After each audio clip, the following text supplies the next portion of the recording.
नमस्कार। आकाशवाणी जयपुर अजमेर से प्रस्तुत हैं प्रादेशिक समाचार।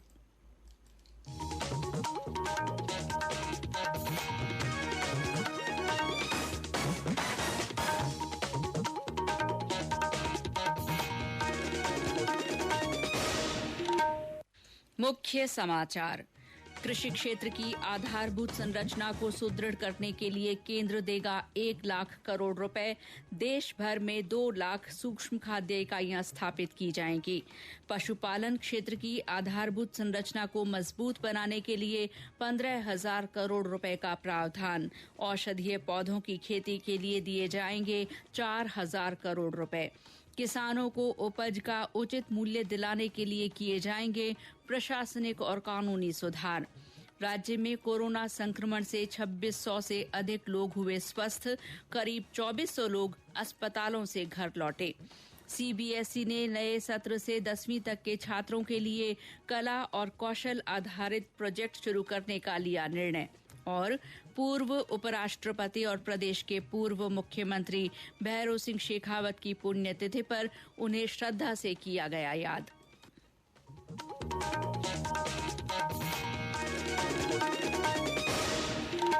समाचारों के साथ मैं शीला चावला और अब समाचार विस्तार से।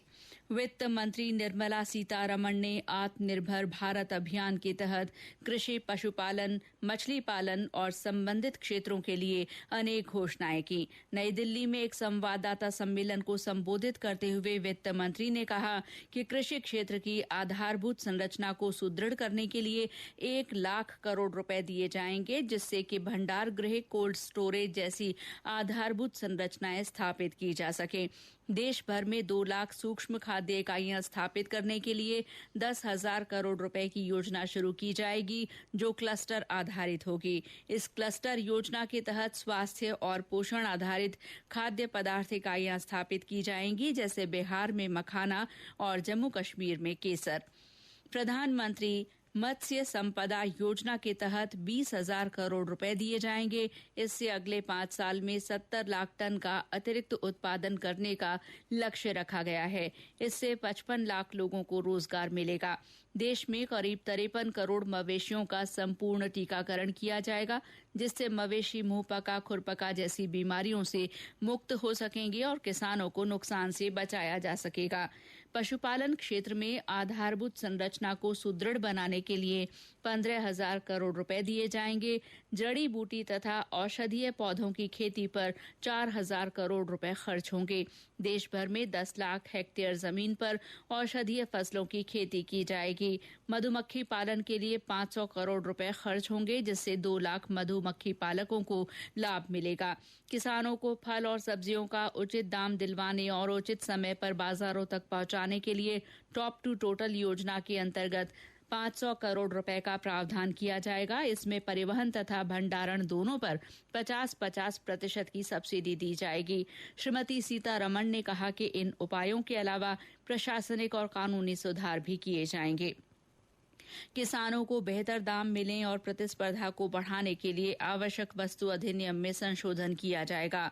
दलहन, तिलहन, खाद्य तेल, मोटा अनाज, आलू, प्याज जैसी वस्तुओं को विनियमित किया जाएगा। अंतर्राज्यीय व्यापार को सुगम बनाने और किसानों को बाजारों के विकल्प उपलब्ध कराने के लिए कृषि विपणन सुधार किए जाएंगे। इसके लिए कानून लाया जाएगा। वित्त मंत्री ने कहा कि बुवाई से पहले ही फसल का उचित दाम सुनिश्चित करने के लिए कानूनी ढांचा तैयार किया जाएगा। श्रीमती सीतारमण ने लॉकडाउन के 2 महीने के दौरान किसानों को केंद्र सरकार की ओर से उठाए गए कदमों की भी जानकारी दी। उन्होंने कहा कि प्रधानमंत्री किसान योजना के तहत देश के किसानों को 18,700 करोड़ रुपए दिए गए। न्यूनतम समर्थन मूल्य पर किसानों से करीब 74,300 करोड़ रुपए मूल्य का अनाज खरीदा गया। इसी तरह पशुपालन के क्षेत्र में 5,000 करोड़ रुपए की अतिरिक्त तरलता प्रदान की गई। किसानों के लिए की गई इन घोषणाओं का प्रदेश में स्वागत हुआ है। सवाई माधोपुर के डेयरी व्यवसाय से जुड़े रामप्रसाद मीणा ने पशुओं के टीकाकरण की घोषणा के लिए सरकार का आभार जताया। प्रधानमंत्री जी और वित्त मंत्री ने एक बहुत बड़ी विशेष पैकेज निकाला है। इससे किसानों को और डेयरी वालों को बहुत ज्यादा फायदा होगा और हमारे पशुपालन का टीकाकरण भी होगा। इसीलिए मैं वित्त मंत्री जी और प्रधानमंत्री जी को बहुत बहुत धन्यवाद देता हूँ। करौली जिले के किसान विनोद कुमार ने केंद्र सरकार द्वारा दी गई राहत पर संतोष व्यक्त किया और प्रधानमंत्री नरेंद्र मोदी को धन्यवाद दिया। आज मोदी जी ने जो राहत पैकेज की घोषणा की है किसानों के लिए, वो वाकई बहुत सभी किसानों के लिए एक तरह से अमृत के समान, किसानों के लिए, दुग्ध उत्पादन के लिए, मत्स्य पालन के लिए जो मोदी जी ने राहत पैकेज दिया है, हर्बल खेती के लिए जो राहत पैकेज दिया है, वो हम सब किसान लोग एक नया जीवन दान दिया है। धौलपुर के कृषि यंत्र विक्रेता नीरज कुमार गोयल ने बताया कि वित्त मंत्री द्वारा कृषि क्षेत्र और किसानों के लिए किए गए उपायों से इस क्षेत्र को बड़ी राहत मिलेगी। सरकार ने जो पैकेज दिया है ये किसानों के लिए वरदान साबित होगा। इससे किसानों के लिए जो पैसा आएगा उससे व्यापार में काफी राहत मिलेगी। सभी व्यापारियों को इससे आगे फायदा पहुंचेगा। कृषि के लिए जो भी पैसा किसानों को आएगा उससे उनको काफी मजबूती मिलेगी और ये बहुत ही सराहनीय काम किया है। ये समाचार आकाशवाणी जयपुर अजमेर से प्रसारित किए जा रहे हैं। प्रादेशिक समाचार बुलेटिन आप हमारे ट्विटर हैंडल @AIRnews_जयपुर पर फॉलो कर सकते हैं। प्रदेश में कोरोना संक्रमण से ठीक होने वाले लोगों की तादाद में लगातार बढ़ोतरी हो रही है। अब तक इलाज के बाद 2677 मरीज ठीक हो गए हैं, जिनमें से 2403 मरीजों को अस्पताल से छुट्टी मिल गई है। प्रदेश में अब तक 125 लोगों की इलाज के दौरान मौत हो चुकी है। आज 154 नए मामले सामने आने के बाद अब प्रदेश में संक्रमितों की कुल संख्या 4589 हो गई है। आज संक्रमण के सबसे अधिक 48 मामले कोटा से रिपोर्ट हुए हैं। उदयपुर में 38, पाली में 13, जोधपुर में 12, जयपुर में 11, जालौर में 5, सीकर और राजसमंद में 3-3, अजमेर, चूरू और जैसलमेर में 2-2 तथा बाड़मेर, भरतपुर, चित्तौड़गढ़, दौसा, डूंगरपुर, झुंझुनू और करौली में 1-1 मरीज में कोरोना वायरस की पुष्टि हुई है। प्रवासी मजदूरों की आवागमन के कारण भी प्रदेश में संक्रमितों की संख्या में बढ़ोतरी हो रही है। अब तक राज्य में 313 प्रवासियों में संक्रमण की पुष्टि हुई है।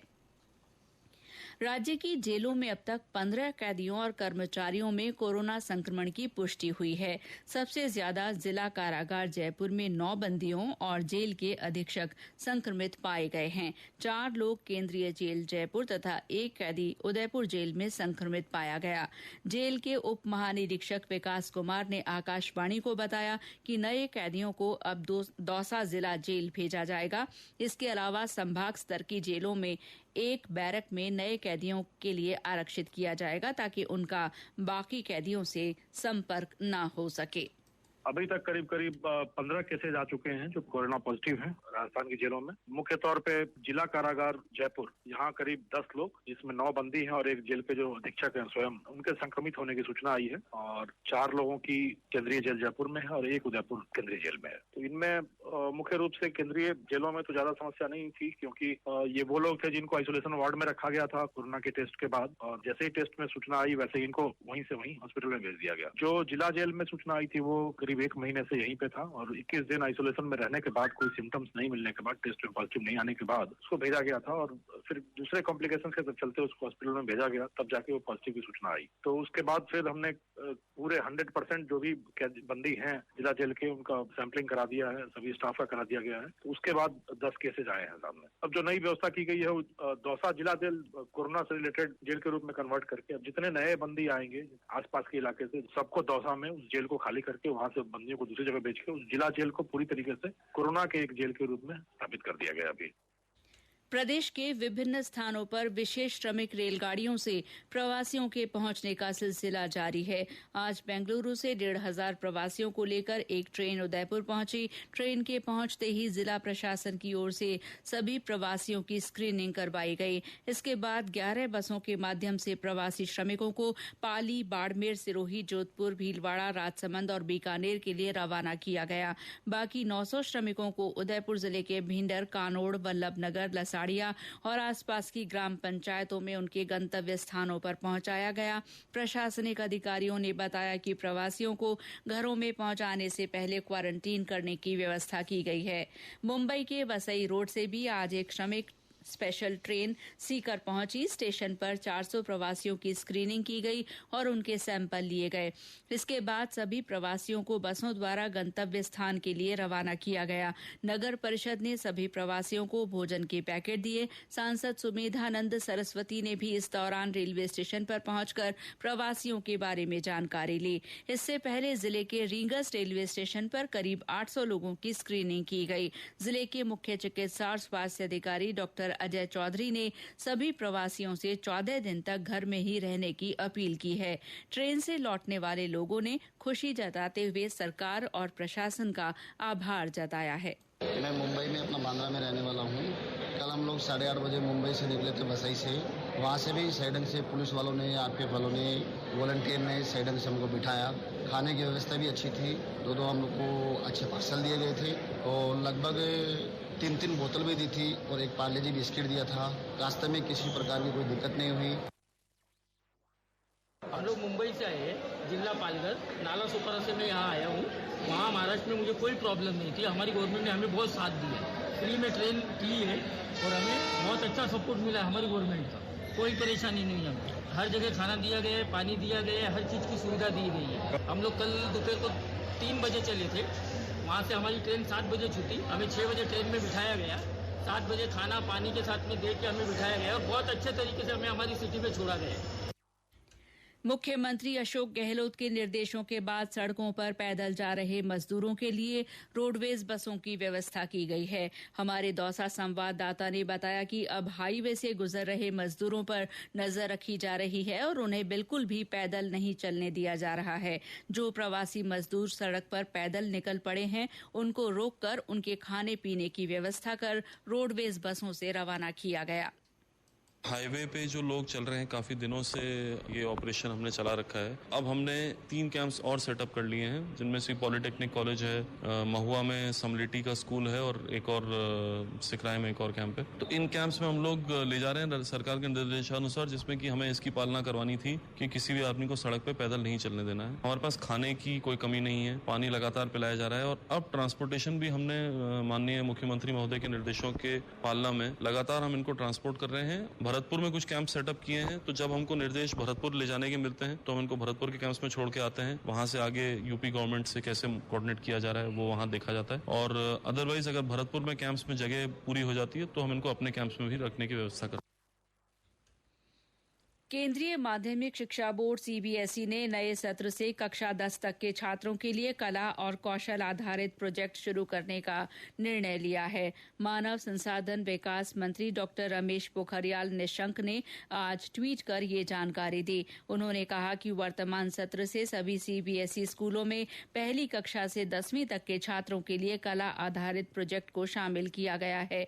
उन्होंने कहा कि देश के एकीकरण को बढ़ावा देने के लिए कम से कम एक प्रोजेक्ट एक भारत श्रेष्ठ भारत कार्यक्रम पर आधारित होगा। उन्होंने कहा कि विद्यार्थियों में व्यावहारिक और जीवन उपयोगी कौशल के विकास के लिए सीबीएसई क्षमता आधारित शिक्षा को अमल में लाएगी। सीबीएसई ने इस संबंध में अपनी वेबसाइट पर परिपत्र जारी किया है। पूर्व उपराष्ट्रपति और प्रदेश के पूर्व मुख्यमंत्री भैरों सिंह शेखावत की पुण्यतिथि पर आज उन्हें श्रद्धापूर्वक याद किया गया। जयपुर में स्मृति वन में भाजपा प्रदेश अध्यक्ष डॉक्टर सतीश पूनिया और पार्टी के अन्य नेताओं ने श्री शेखावत के चित्र पर पुष्प अर्पित किए। भारतीय जनता युवा मोर्चा की ओर से इस मौके पर रक्तदान शिविर आयोजित किया गया। और अंत में मुख्य समाचार एक बार फिर। कृषि क्षेत्र की आधारभूत संरचना को सुदृढ़ करने के लिए केंद्र 1 लाख करोड़ रुपए देगा। देश भर में 2 लाख सूक्ष्म खाद्य इकाइयां स्थापित की जाएंगी। पशुपालन क्षेत्र की आधारभूत संरचना को मजबूत बनाने के लिए 15,000 करोड़ रुपए का प्रावधान किया गया है। औषधीय खेती के लिए 4,000 करोड़ रुपए दिए जाएंगे। किसानों को उनकी उपज का उचित मूल्य दिलाने के लिए प्रशासनिक और कानूनी सुधार किए जाएंगे। राज्य में कोरोना संक्रमण से 2600 से अधिक लोग स्वस्थ हो गए हैं। करीब 2400 लोग अस्पताल से घर पहुंच गए हैं। सीबीएसई ने नए सत्र से 10वीं तक के छात्रों के लिए कला और कौशल आधारित प्रोजेक्ट शुरू करने का निर्णय किया है और पूर्व उपराष्ट्रपति और प्रदेश के पूर्व मुख्यमंत्री भैरों सिंह शेखावत की पुण्यतिथि पर उन्हें श्रद्धा से याद किया गया। इसी के साथ प्रादेशिक समाचार बुलेटिन समाप्त हुआ।